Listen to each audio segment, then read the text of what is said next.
Galatians chapter 2. Galatia, Kabanata 2. Amen. Tulungan po tayo ng Panginoon ngayong umaga sa pangangaral ng kanyang salita. Meron pong apat na napakahalagang pangyayari sa ating mundo. Yung tatlo po ay nangyari na, pero yung isa ay mangyayari pa lamang. Ang tinutukoy ko pong lahat ay tungkol po sa ating Panginoong Hesus. Wala na pong mas gaganda pa sa kasaysayan o sa mga nangyari sa nakaraan kaysa sa nangyari tungkol sa panahon na ang ating Panginoong Hesus ay narito sa lupa. Ang unang napakahalagang pangyayari ay noong ipanganak ang ating Panginoong Hesus. Amen? Yun ang una napakahalagang pangyayari sa buong kasaysayan ng mundo. Amen? Ang ating Diyos, tagapagligtas, amen, ay dumating, ipinanganak dito sa mundo. Ito po yung ginugunita, ipinagdiriwang natin tuwing buwan ng Disyembre. Ang tawag nga ay Christmas Day. Amen? Bagamat nakakalungkot, marami ay hindi naniniwala kay Jesus, subalit ang kapanganakan po ng ating Panginoong Hesus ay nagdala po ng liwanag sa buong mundo. Ang liwanag po ay simbolo ng pag-asa, kaya nang dumating ang ating Panginoong Hesus, ang dala niya ay pag-asa sa ating lahat. Amen? Ang ikalawang napakahalagang nangyari po sa kasaysayan ng mundo ay nang ang Panginoong Hesus ay ipako sa krus at mamatay. Ito naman yung ating gugunitain, itong parating na isang linggo o Biyernes Santo. Holy Week ang tawag sa atin, Semana Santa. Amen? Mahal na araw. At ito po ang isa sa nakakalungkot na nangyari sa kasaysayan, pero alam niyo ba na ang kamatayan ng Panginoong Hesus ay magandang balita pa rin sa atin? Katunayan, ang kamatayan sa krus ng Panginoong Hesus ang kanyang pinakamisyon kung bakit siya naparito sa mundo. Ilang libong taon nang nakaraan, bago pa maipanganak ang ating Panginoon, yun ay sinabi o hinulaan na sa lumang tipan. Kailangan umarito ng ating Panginoong Hesus. Amen? So, pansinin niyo po, sunod-sunod, kapanganakan, pagkatapos sa kamatayan, siguro kaya ganito rin yung setup ng ating calendars, no? Ng ating mga dates. December, kapanganakan, ngayon naman, Holy Week, kamatayan. Ang ikatlong napakahalagang nangyari sa kasaysayan ng mundo, ikatlo, ay noong ang ating Panginoong Hesus ay nabuhay muli. Amen? Hindi po nanatiling patay ang ating Panginoon, siya po ay nabuhay muli. Ito naman po yung gugunitain natin sa susunod na linggo. Yun din po ay magandang balita para sa atin. Pero ayoko po munang pag-usapan po natin yon sa susunod na linggo na lang. Kaya dumalo po ulit kayo sa susunod na linggo. Amen? Ang ikaapat po na napakahalagang pangyayari, kagaya ng sinabi ko kanina, ito ay hindi pa nangyayari at mangyayari pa lamang. Ito naman yung muling pagbabalik ng ating Panginoong Hesus. Sunod-sunod po yan. Pinanganak, namatay, nabuhay ulit, umakyat sa langit, pagkatapos, sabi ng Bible, amen, babalik po ulit ang Panginoong Hesus. Amen? Hallelujah! Puro sa ating Panginoong Hesus. Sabi ko nga, may mas gaganda pa ba sa nangyari at ginawa ng ating Panginoong Hesus? Wala na. Amen? At ngayong umaga, ang aking pong ipapangaral ay tungkol po sa kamatayan ng Panginoong Hesus.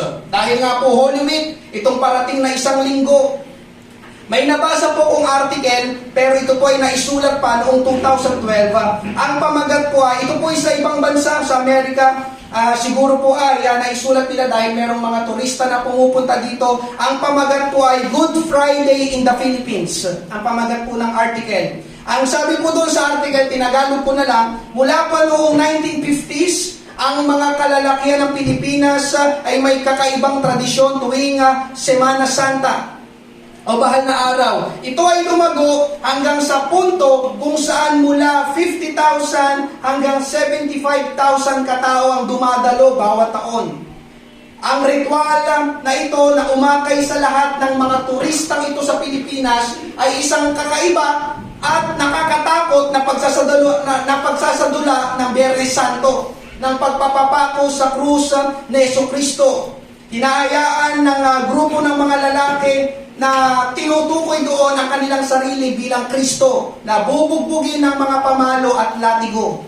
Humigit kumulang 500 lalaki bawat taon ang pisikal na binubugbog gaya nga nung nangyari sa ating Panginoong Hesus. Pagkatapos, sa taong ito, hindi ko lang alam kung anong taon, baka yun nga, 2012, 17 lalaki ang nagboluntaryong ipako ang kanilang mga kamay at paa sa isang kahoy na krus na nilagyan ng footrest. Ibig sabihin ng footrest, yung pang-alalay, yung tatayuan, yung nakapako doon, pang-alalay, para may tapakan siya, hindi siya malaglag, hindi siya madulas. Naunahan niyo po ba? Footrest, para sila po ay makatayo at sila ay nakabitin. Amen, na maaaring tumagal ng ilang minuto hanggang sa isang oras. Pagtapos nun, sila ay ibinaba at inilipat sa isang medical na tolda, medical tent, kung saan ang kanilang mga sugat ay ginagamot at sila ay tumatanggap ng bakuna para sa tetano. Pamilyar po ba kayo lahat dito? Amen. Amen. Alam kong lahat po tayo ay pamilyar sa kwento na yon dahil tayo po ay nasa Pilipinas. Amen. Nababalitaan po natin yung taon-taon. Amen? Maganda na alam ng mga Pilipino ang nangyari sa ating Panginoong Hesus nang siya ay ipako sa krus at mamatay, subalit ang nakakalungkot ay hindi alam ng maraming Pilipino kung bakit nga ba ipinako at namatay ang Panginoong Hesus. O nagpapapako sa krus ang mga Pilipino, kaya lang pagtapos naman ay puno ng mga gamot na nakahanda para hindi sila mamatay. Eh ang ating Panginoon ipinako para talaga mamatay. Amen na po inyo po ba? Ang totoo, yun din po ang gusto ng Panginoon na gawin natin. Ano po yun? Magpapako din po tayo sa krus kasama ang Panginoong Hesus. Pastor, papapako tayo sa krus? Amen? Pero hindi po ito yung literal na nababalitaan natin na nagpapapako sa krus, kundi ito po yung espiritual na pagpapapako ng ating laman, ng ating sarili, para mamatay tayo sa kasalanan. Galatians chapter 2 verse 20, basahin po natin isang talata lamang ito. Ganito po ang sabi, ako'y ipinakong kasama ni Kristo at hindi na ako ang nabubuhay, kundi si Kristo ang nabubuhay sa akin.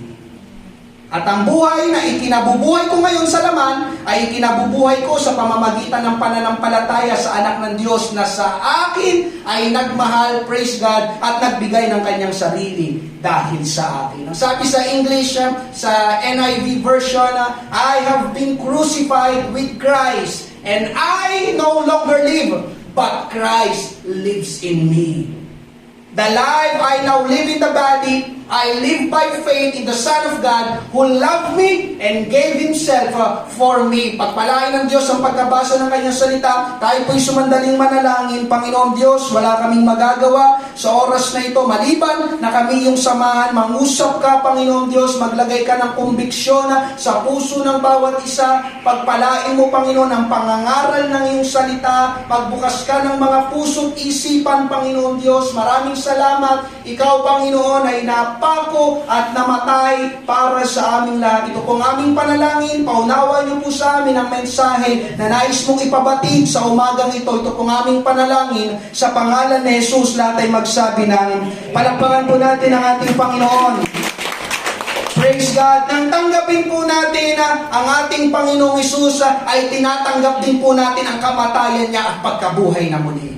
Pangangaral po ko ngayong umaga, crucified with Christ. Ipinakong kasama ni Kristo. Crucified with Christ. Amen? Hallelujah. Una po natin pag-usapan, why was Jesus crucified? Bakit si Jesus ay ipinako o ipinako sa krus? Why was Jesus crucified? Binanggit po kanina sa binasa natin, ipinakong kasama ni Kristo. Kaya po ang tanong, una muna, bakit ipinako ang ating Panginoong Hesus? Ipapaliwanag po natin, bakit kailangang ipako sa krus at mamatay ang Panginoong Hesus? Alam lang natin Holy Week. Alam lang natin maglalakad tayo papuntang Antipolo. Alam lang natin magpapabasa tayo. Alam lang natin, sasaktan lang natin sarili natin. Pero ano nga ba talagang ibig sabihin ng Holy Week? Ito yun. Amen. Si Jesus napako doon sa krus, namatay. Amen po ba? Amen. Ang pinakadahilan kung bakit po si Jesus ay napako, dahil ang tao po ay nagkasala. Ikaw at ako ay makasalanan. Lahat ng ipinanganak na galing kay Adan at Eva, lahat po tayo may tinatawag na sinful nature. Kalikasang makasalanan. Hindi po tayo exempted doon. Sa ayaw man o sa gusto natin, tanggapin man natin o hindi. Mga kapatid sa ating Panginoon, malinaw ang sabi ng salita ng Diyos, ikaw at ako ay makasalanan. At dahil sa ating kasalanan, ipinako at namatay ang Panginoong Hesus. Tingnan niyo po ang sabi ng Bible, Romans 6:23, sapagkat ang kabayaran ng kasalanan ay kamatayan. Ang kabayaran ng kasalanan, kamatayan. May kabayaran ng kasalanan at yun ay kamatayan. Makikita po natin ito doon pa lang sa hardin ng Eden. Nang magkasala sina Adan at sina Eva, alam po natin ang kwento, may inutos ang Diyos, huwag niyong kakainin yung bunga na yon na ipinagbabawal ko, pero sumuway sina Adan at sina Eva, nagpatukso sina Adan at sina Eva. Ang ginawa nila, di ba, kumain sila, amen, at nung pagkakain nila, doon na nag-umpisa, amen, nakita nila bigla ang kanilang kahubaran. Samantalang nung una, amen, nung hindi pa sila nagkakasala, wala naman talaga silang damit, pero hindi sila nagkakahiyaan. Pero yun na nga, pagdating ng kasalanan, nakita nila bigla ang kanilang kahubaran. Anong ginawa nila Adan at nila Eva? Ang ginawa nila ay kumuha ng mga dahon at yun ang ipinantakip nila sa katawan nila. Nabasa niyo po ba yun? Amen. Pero nang marinig nila na lumalakad ng Diyos doon sa hardin, agad silang nagtago. Oh, nandiyan ang Diyos. Amen. Bakit po sila nagtago? Dahil nahihiya sila sa Diyos. Kaya po ang kasalanan, listen mga kapatid sa ating Panginoon, ang kasalanan, magdadala po sa atin ang kahihiyan. Nahiya sina Adan at sina Eva, nagtago sila. Andiyan ang Diyos. Amen. Sino po sa inyo nagkasala? Proud ka pa. Ang kasalanan, magdadala ng kahihiyan. Amen po ba? Mahihiya ka dahil alam mo mali ang ginawa mo. At isa pa, amen, makikita po natin doon sa kwento na yon, hindi papagtatakpan ng ginawa ng tao ang kasalanan. Gumawa sila ng dahong damit, pero hindi po yun sapat. Amen, nagtago pa sila sa ating Panginoon. Pakinggan niyo po ito mga kapatid sa ating Panginoon. Kahit anong gawin ng tao na pagtakip sa kanyang kasalanan, makikita pa rin po iyon ng Diyos. Kahit anong gawin na pagtakip ng tao sa kanyang kasalanan, kumuha sila ng kasuotang dahon, pero makikita pa rin po yun ng ating Panginoon. Kaya kahit ano pong pagpapapako sa krus ang gawin ng mga tao, hindi po yun sapat para maalis at mabayaran ang ating mga kasalanan.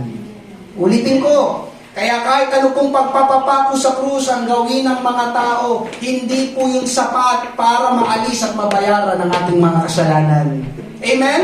Mga kapatid sa ating Panginoon, ang kailangan ay may mamatay. Ang kailangan ay may mamatay. Kaya anong ginawa ng Diyos? Doon sa hardin, siya ay gumawa ng pantakip sa kahubaran ng tao.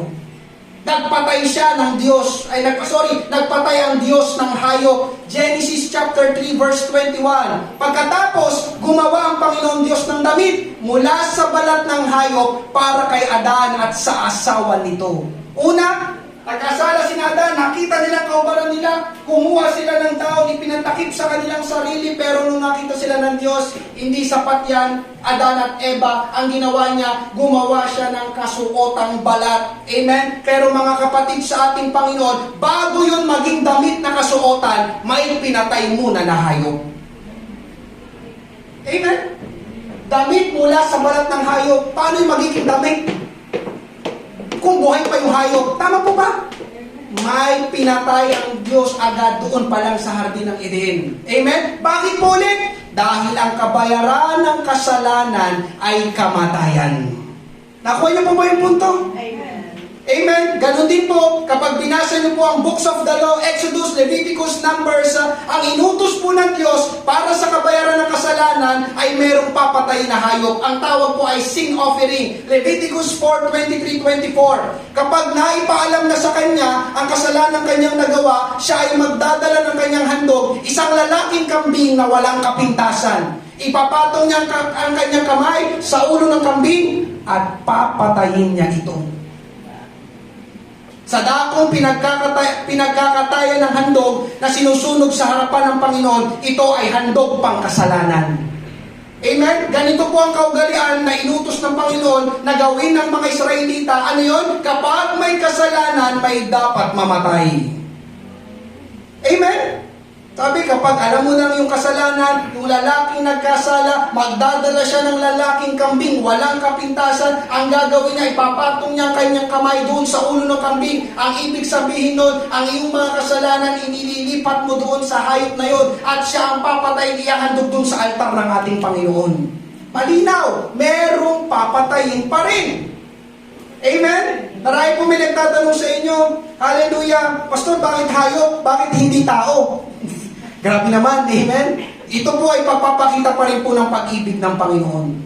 Napansin niyo po ba dun sa Hardin ng Eden, nagkasala si Adan at si Eva, hindi naman silang pinatay agad ng Diyos, Adan, Eva, di ba? Hindi, di ba? Ang pinatay ng Diyos, hayop. Para kina Adan at kina Eva. Amen? Hallelujah! Pastor, bakit hindi po natin gawin niya ngayon? Maghahandog tayo ng hayop para sa ating kasalanan. Amen? Magkano po ang kambing o baka ngayon?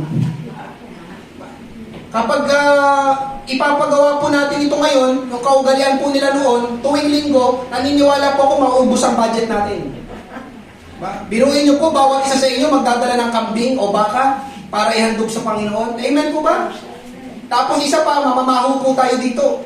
Baka habang nangangaral ako, biglang umihi yung kambing na dala mo, dyan, di ba? Uy, umihi yung kambing ni sister, ha? Kakatayin pa naman yan mamaya, di ba? Nakuha niyo po ba, mga kapatid sa ating Panginoon? At isa pa, mga kapatid sa ating Panginoon, bakit hindi tao ang magbabayad ng kasalanan? Natanong niyo na ba yun? Bakit hindi tao ang magbabayad ng kasalanan? Dahil hindi natin kayang bayaran ang ating kasalanan. Ang requirement po na binigay, walang kapintasan. Hayop na walang kapintasan. Ibig sabihin, perfect. Binasa po natin kanina, mga kapatid sa ating Panginoon, ito na nga po yun, ang ihahandog ay walang kapintasan. Paano yan? Tayong mga tao, hindi tayo perfect. Ang totoo, marami tayong kapintasan. Can you say amen? Yes. Kayo ng dahilan, bakit hindi mo pwedeng bayaran ang iyong kasalanan? Hindi pwede. Hindi tayo qualified, mga kapatid sa ating Panginoon. Kaya yun po ang dahilan, bakit naparito ang Panginoong Hesus, yung ginagawang paghahandog para sa kasalanan o sin offering ay larawan po ng mangyayari sa bagong tipan ang ating Panginoong Hesus. Sabi po sa John 1:29, mula sa Old Testament papunta sa New Testament, kinabukasan nakita ni Juan si Jesus na lumalapit sa kanya at kanyang sinabi, narito ang kordero ng Diyos na nag-aalis ng kasalanan ng sanlibutan. Amen. Ang kordero po ay tupa. Ang hinahandog po ay mga hayop sa lumang tipan. Nabasa natin kanina. Amen po ba? Nakakasabay po ba kayo? Dito pagdating sa New Testament, si Jesus ay ginawang kordero na papatayin para maalis at mabayaran ang kasalanan ng sanlibutan. Kasalanan mo at kasalanan ko. Dahil ang totoo mga kapatid sa ating Panginoon, ang ating Panginoong Hesus lamang ang qualified. Bakit? Dahil wala pong kapintasan ng ating Panginoon. Wala pong kamalian sa ating Panginoon. Hindi po siya nagkasala. Palakpakan po natin ang ating Panginoon. Amen? Kaya nakuha niyo po ba, mga kapatid sa ating Panginoon, why was Jesus crucified? Dahil wala pong ibang magbabayad ng ating mga kasalanan. Yun po ay pagpapakita ng pag-ibig ng Panginoong Hesus. Ibinigay ng Panginoon ang kanyang buhay. Pinahirapan, binugbog, nilatigo, ipinako. Dahil alam ng Panginoon, hindi natin yun kaya. Amen? At kaawa-awa po tayo kung hindi mamamatay ang Panginoon para sa atin. Amen. May narinig na ako noon, minsan, nasa Mandaluyong pa kami. Amen. Ang sabi nung parang binabahagi na namin, ibinabahagi natin ang ating Panginoon, sasabi niya, hindi ko naman sinabing mamatay si Jesus para sa akin sino nga gagawa? Hindi nga kayo qualified. At may kabayaran ng kasalanan. Amen po ba? Sino magbabayad? Wala.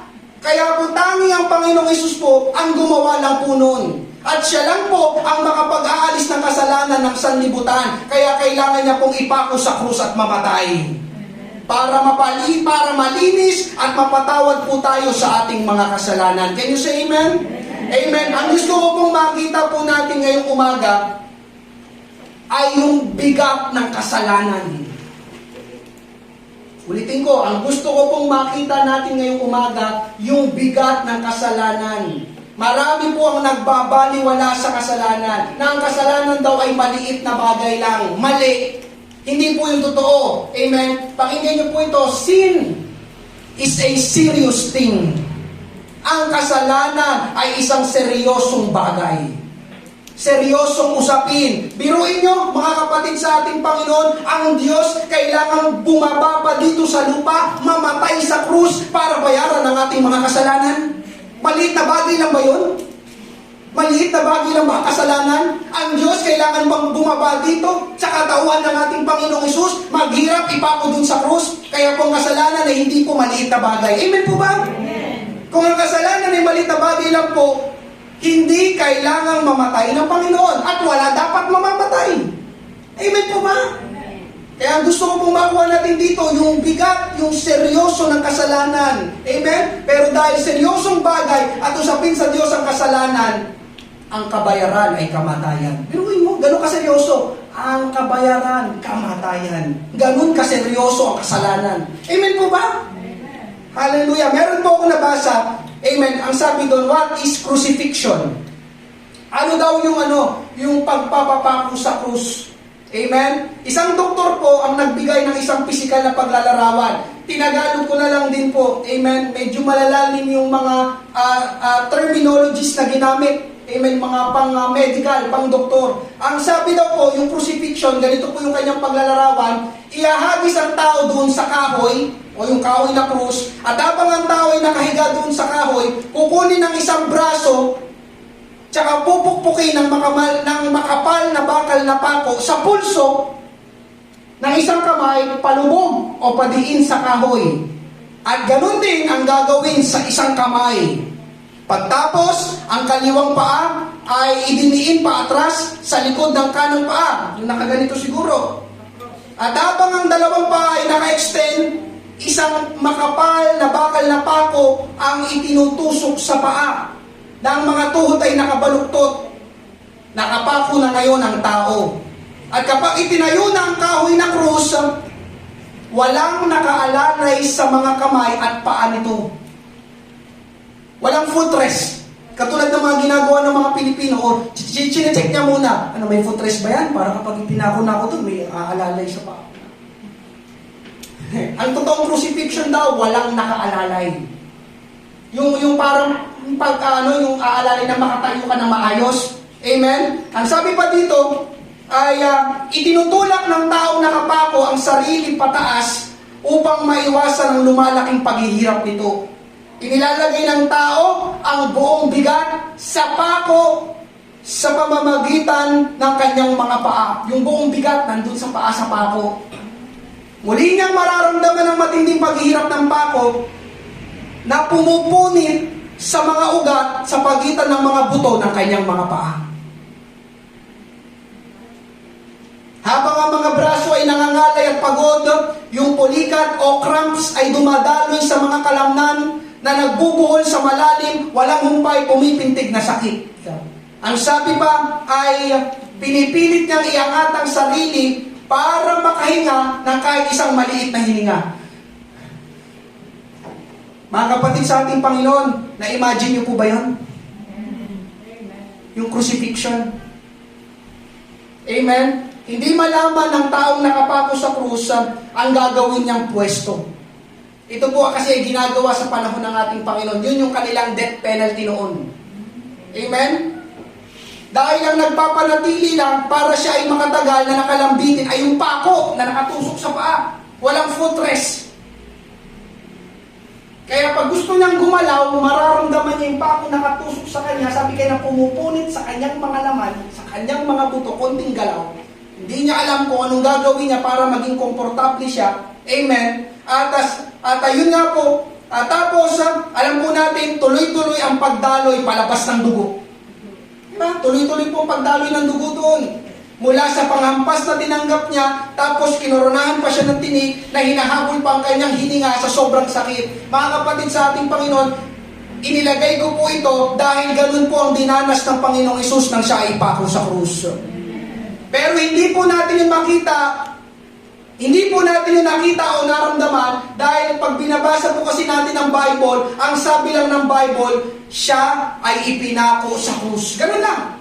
Tama ba pag nagbasa kayo ng Bible? Lalo na sa Mark 15:24, hindi ko na nilagay, ang sabi lang doon, at siya'y ipinako sa krus. And He was crucified. Pero kung titignan pala nating mabuti kung anong ibig sabihin ng ipako sa krus, mangingilabot ka. Ayun, dinitalye kung anong nararamdaman ng taong nakapako doon sa krus. Amen? Mga kapatid sa ating Panginoon, hindi po biro ang ipako sa krus. Pero dinanas po yun ng Panginoon, uulitin ko, dahil sa kasalanan. Isaiah 53, verses 6 to 7, at ipinasan sa kanya ng Panginoon ang lahat nating kasamaan, siya'y inapi at siya'y sinaktan, gayon may hindi niya ibinuka ang kanyang bibig.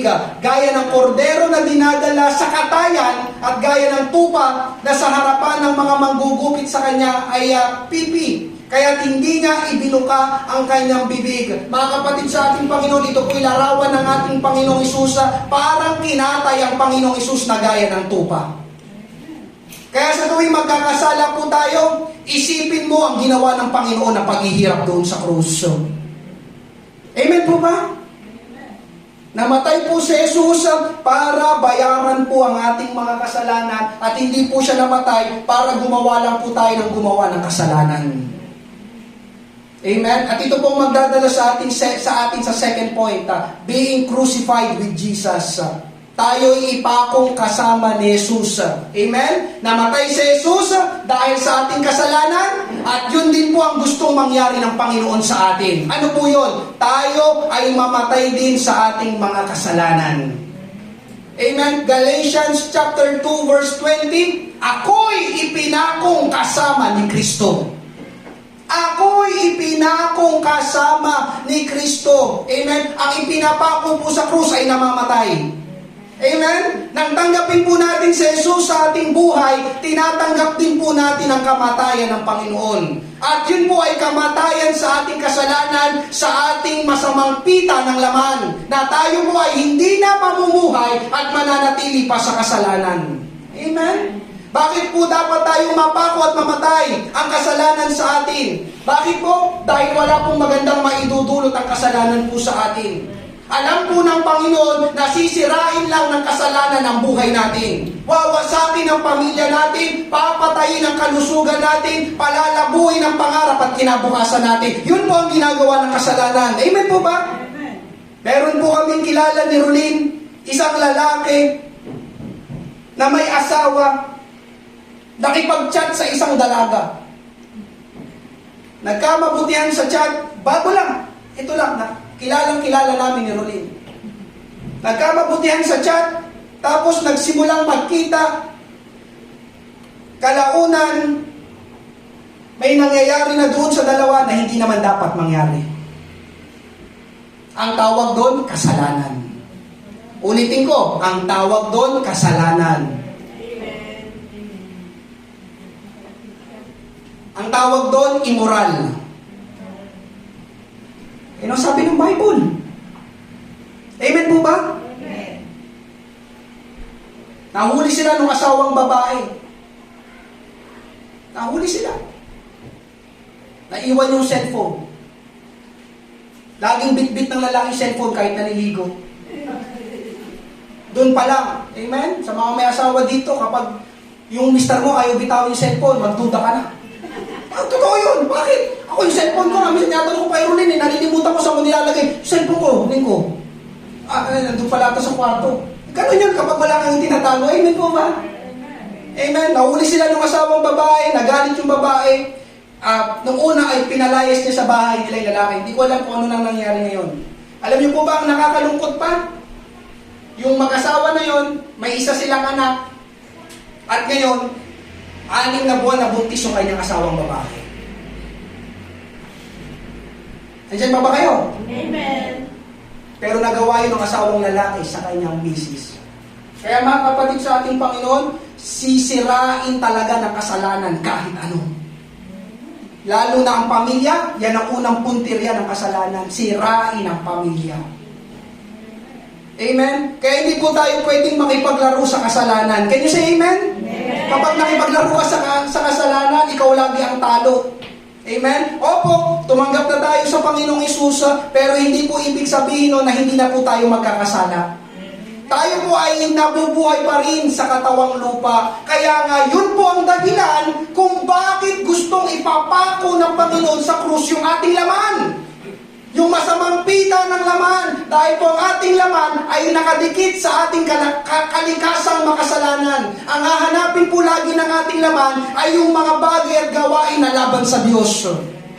Kaya kailangan po nating pigilan, labanan, disiplinahin ang ating laman. 1 Corinthians 9:27, dinidisiplina ko ang aking katawan at sinusupil ko ang masasamang pagnanasa nito. Sinusupil. Sa ibang salin, pinapalo. Yung dinidisiplina, pinapalo ko ang aking katawan. Sa ibang Tagalog version, sinusupil ko ang masasamang pagnanasa nito. May masamang pagnanasa yung ating laman. Amen? Dahil baka pagkatapos kong ipangaral ang magandang balita, ay sa iba, ay ako pa ang hindi makatanggap ng gantimpala mula sa Diyos. Amen? Sa ibang salin ng Tagalog, yun na nga, hinahampas ko ang aking katawan, kasama po ng crucified ay paghahampas. Amen? Bago ipako ang ating Panginoon, pinaglalatigo muna siya o pinaghahampas muna siya. Amen? Opo, totoo mga kapatid sa ating Panginoon, gusto po tayong baguhin ng Panginoon, pero hindi po yun mangyayari kung hindi mo rin tutulungan ang iyong sarili. Hindi yung instant, Panginoon gusto ko magbago, ting, maginabukasan nagbago ka na. Gagawa ang Diyos, pero gagawa ka rin. Ulitin ko, gagawa ang Diyos, pero gagawa ka rin. Lord, ikaw na bahala sa akin, baguhin mo ko. Amen? Pero wala kang ginagawang aksyon? Hindi. Ginagawa mo pa rin yung mga ginagawa mo? Walang pagbabago. Amen? Hallelujah! Thank you, Lord. Kaya dinidisiplina ko ang aking katawan. Sabi dito, paanong didisiplinahin? Amen? Sabi nung iba, masarap daw kasi ang uminom ng beer. Pero kung talagang tinanggap mo ang Panginoong Hesus, ipapapako mo sa krus ang iyong hilig sa pag-inom ng beer. Lord, crucified yung aking hilig, yung aking pita na uminom ng beer. Amen? Paano didisiplinahin? Una, hindi ka nabibili ng beer. Andiyan pa po ba kayo? Amen. Ikalawa, hindi ka nauupo kasama ng mga kaibigan mo na nagiinuman. Crucified. Andiyan pa po ba kayo? Amen. Praise God. Salamat sa pangangaral na salita ng Panginoon. Amen? Yun po ang tawag po doon, di ba, yung tukso. Tayo ay natutukso sa mga bagay na tuwang-tuwa tayong gawin. Can you say amen? Amen. James 1:14, ngunit ang bawat tao ay natutukso ng sarili niyang pagnanasa kapag siya ay nahila at naakit nito. Amen? Ang tukso ay nandun sa mga bagay na gusto natin gawin. Wala doon sa mga bagay na hindi natin gustong gawin. Amen po ba? Amen? May mga Kristiyano po kasi na laging sinisisi ang dyablo. Bagamat ang dyablo naman po pinagmulan ng kasalanan, pero ang totoo po mga kapatid, listen, hindi lang po laging ang dyablo ang may sala. Ang dyablo kasi. Ganun tayo minsan eh. Ang dyablo kasi. Sabi naman ng dyablo, itong mga born again na ito, laging ako sinisisi, nananahimik ako dito. Ginawa mo yun kasi gusto mo. Lakas ng amen yan.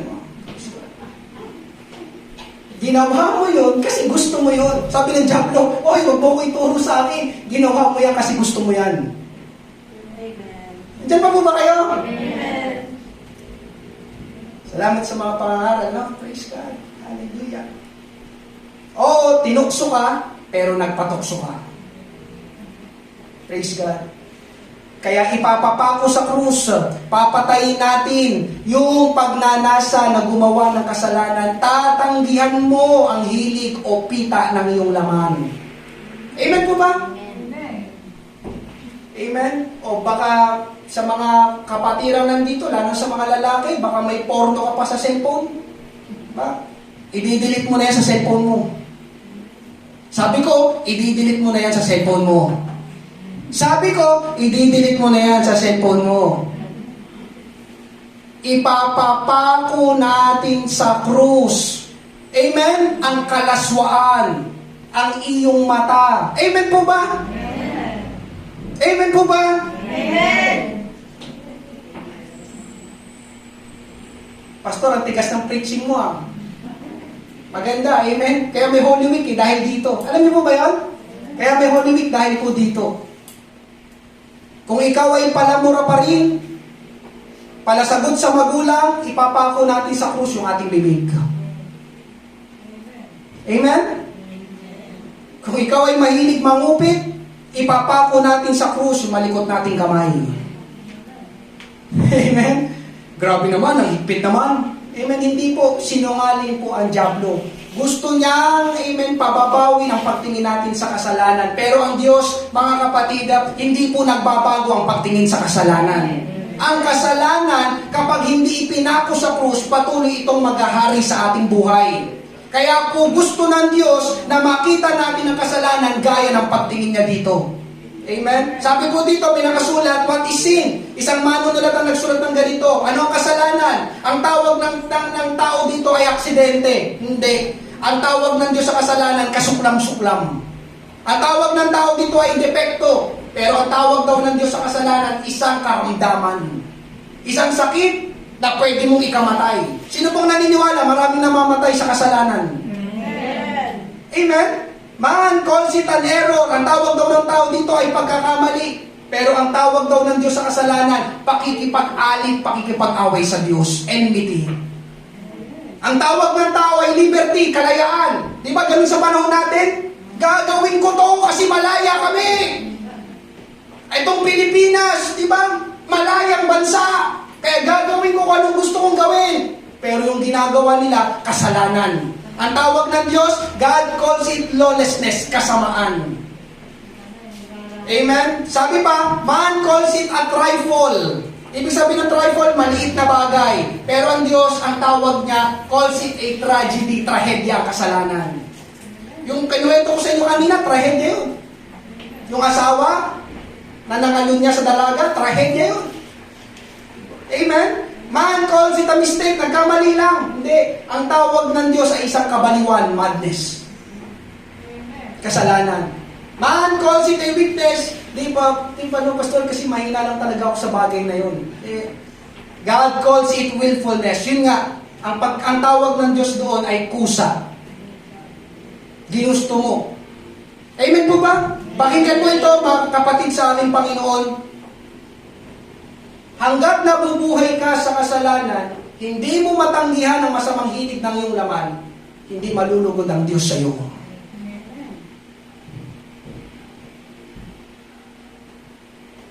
Hindi malulugod ang Diyos sa iyo.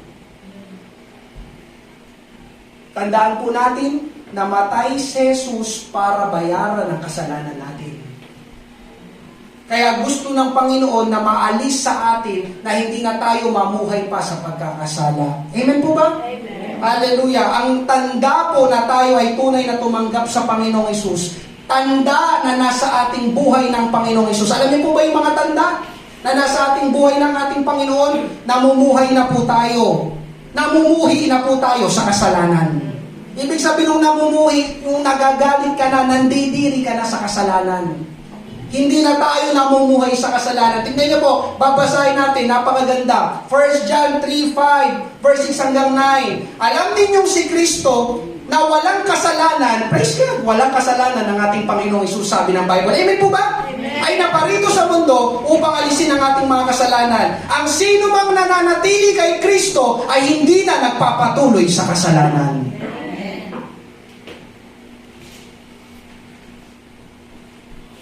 Nandiyan pa po ba kayo? Parang tahimik po, kanina pa.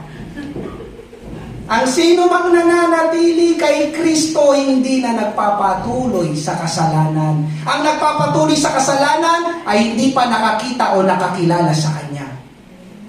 Ang sino mang naging anak ng Diyos ay hindi na nagpapatuloy sa kasalanan. Sinong anak ng Diyos ngayong umaga? Amen. Hindi na nagpapatuloy sa kasalanan. Dahil ang katangian ng Diyos ay nasa Kanya na. At dahil nga ang Diyos ay Kanyang Ama, hindi na siya nagpapatuloy sa kasalanan. Napakaganda talata po, hindi po ba? Amen.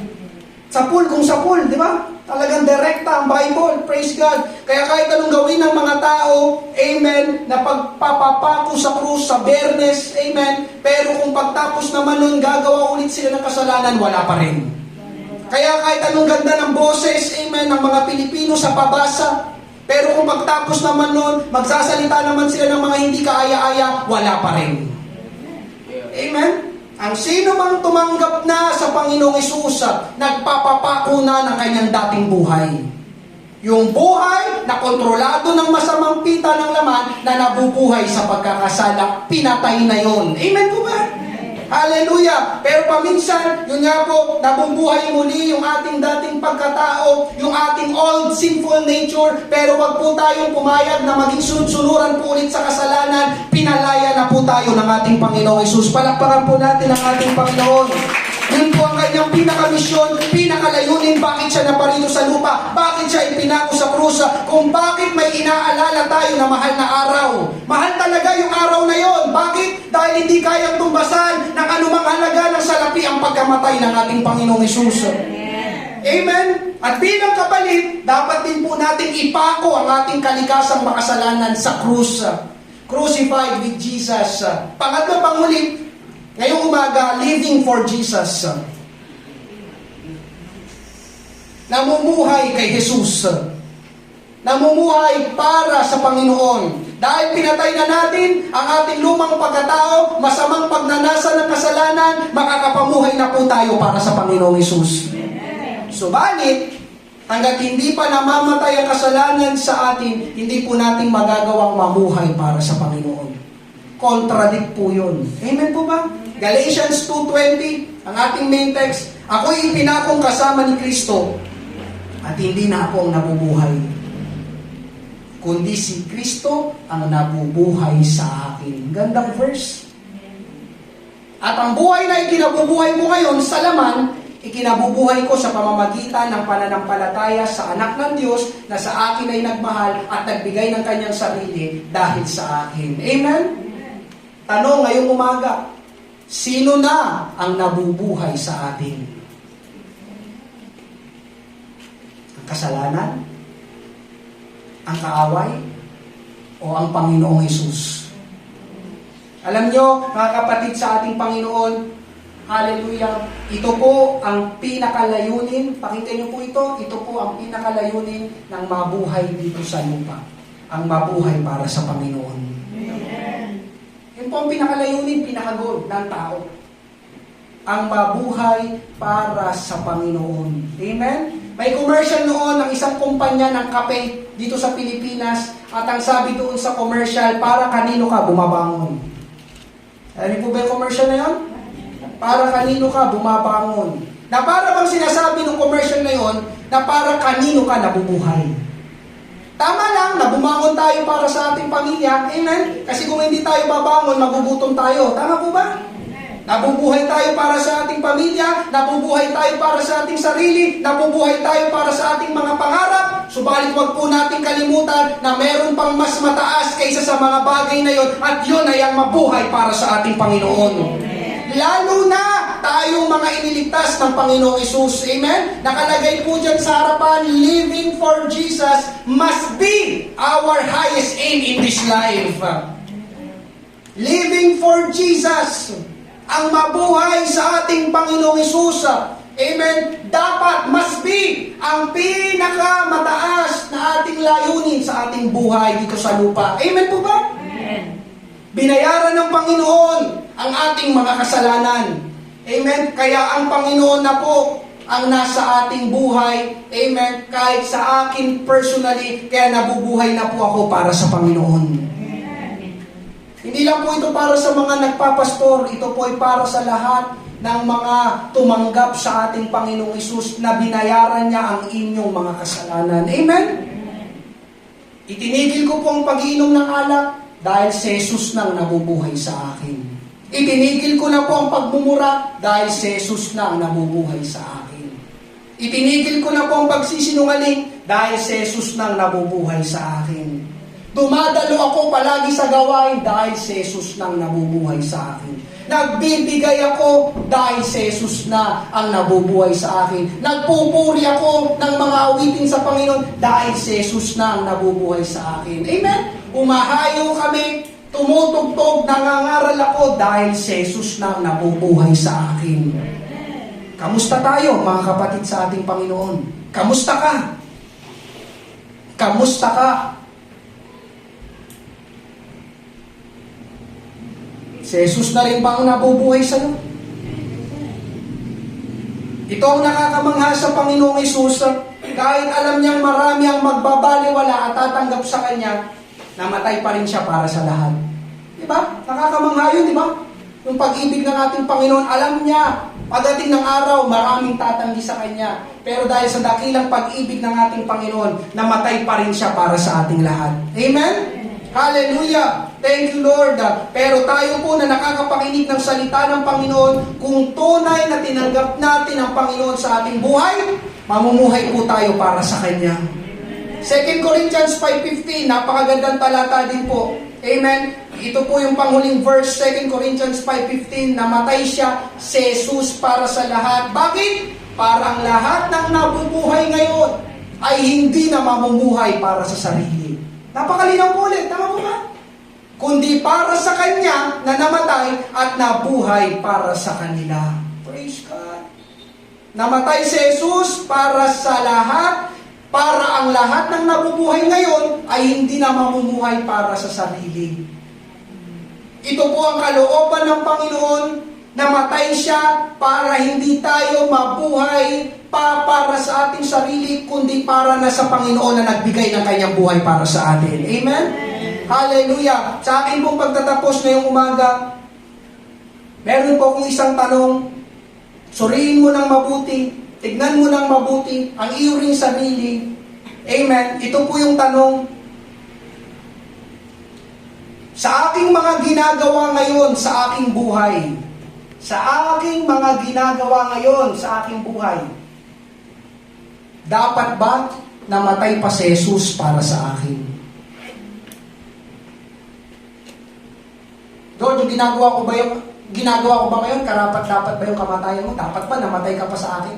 Para sa akin?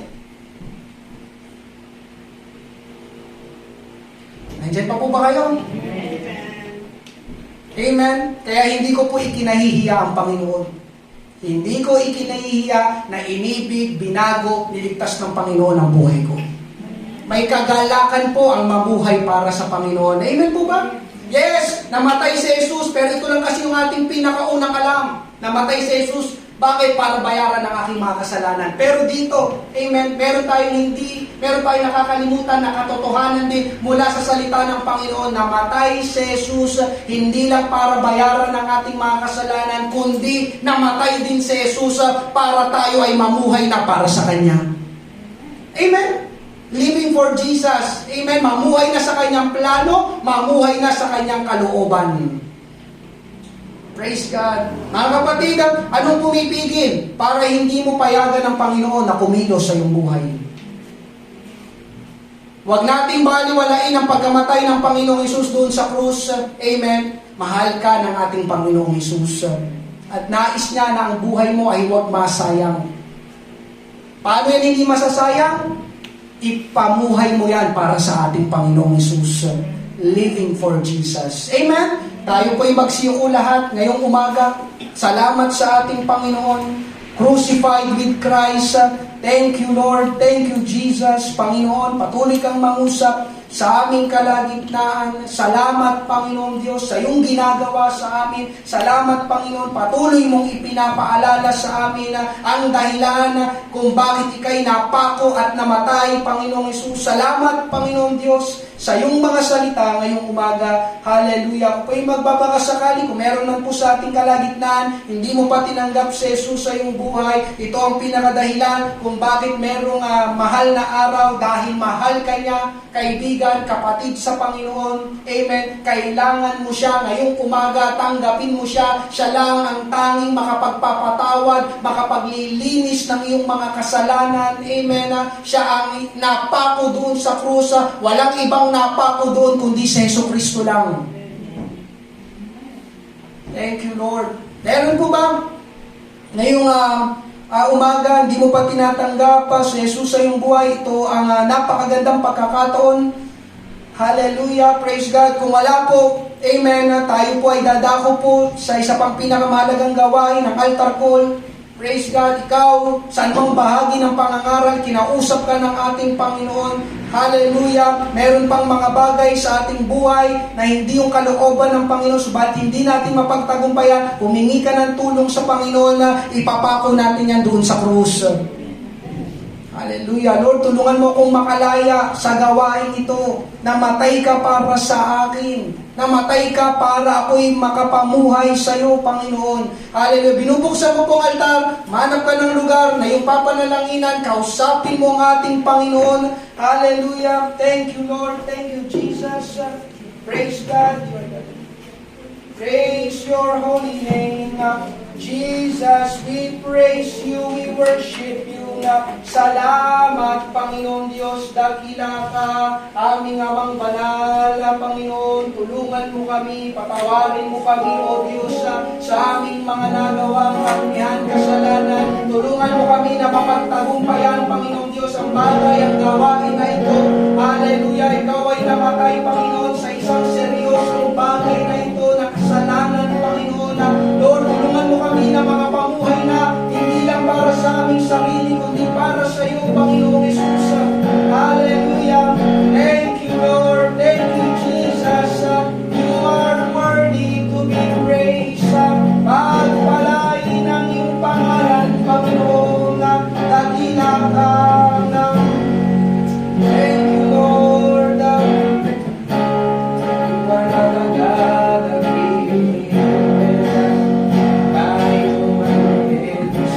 you are not a God that dependent on any mortal man.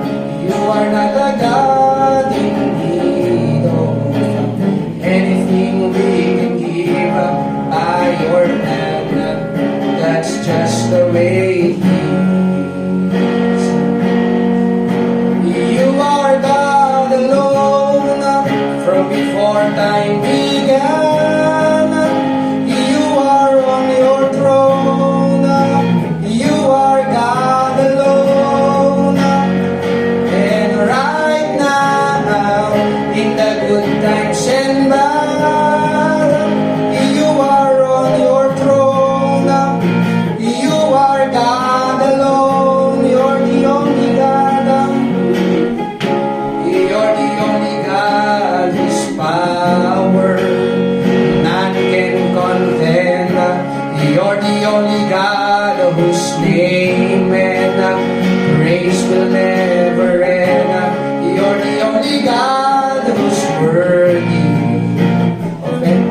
Magsintayong lahat, sabay-sabay tayong umawit sa ating Panginoon. You are God alone. You are God alone. From before time began, you are on your throne. You are God alone. And right now, in the good times and bad, you are on your throne. You are God alone, unchangeable.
pasalamatan ang ating Panginoon. Salamat, salamat po Diyos.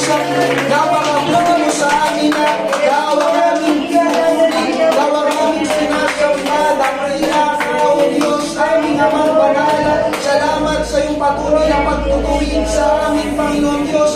Salamat, Panginoon Diyos, na ipinapaalala mo sa amin, Panginoon, na ang kasalanan na isang seryosong bagay at ikaw ay namumuhi dito, Panginoon. Tulungan po ang bawat isa sa amin, Panginoon Diyos, ang bawat kapatiran na kasama ko sa lugar na ito, nakapakinig ng iyong salita, Panginoon. Bigyan mo sila ng kakayahan, O Diyos, bigyan mo sila ng pagtatagumpay laban sa kasalanan at sa diablo, Panginoon Diyos. Tulungan mo kami na mamuhay, Panginoon, para sa iyo, Panginoong Hesus. Hindi ka lang namatay para bayaran ang aming mga kasalanan. Namatay ka rin, Panginoon, upang kami, Panginoon, ay makapamuhay na para sa iyo, Panginoong Hesus. Marami pong salamat sa ginawa mo sa umagang ito, Panginoong Diyos. Pagpalain mo ang bawat isa. Dalhin namin, Panginoon Diyos, ang mensaheng ito na aming napakinggan hanggang sa aming pag-uwi, Panginoon Diyos. Inyo rin po kaming ingatan, Panginoon, balutan ng iyong banal na dugo itong darating na isang linggo, Panginoon Diyos, at ibalik mo po kami sa susunod na gawain, Panginoon, upang kami, Panginoon Diyos, ay sumamba muli sa iyo. Hallelujah. Marami pong salamat, Panginoon, sa patuloy na kalakasan, pagpapala, pag-iingat, Panginoon Diyos, na yung pinagkakalob sa bawat isa. Meron kaming pagtatagumpay dahil sa iyo, Panginoong Hesus. Salamat sa iyong kamatayan doon sa krus, Panginoon, na ikaw ang gumawa noon para sa amin, Panginoon. Maraming salamat sa iyong pag-ibig, sa iyong habag at biyaya, Panginoon, na ito po ang aming panalangin sa makapangyarihang pangalan ni Jesus. Lahat ay magsabi na Amen. Payapahan po natin ang ating Panginoon. Praise God. Maraming salamat po sa inyong pagdalo. Ngayong umaga, ingat po kayo pag-uwi. Magkita-kita po tayo sa susunod na linggo sa ating pong communion service. Ingat po, pagpalain po kayo ng ating Panginoon.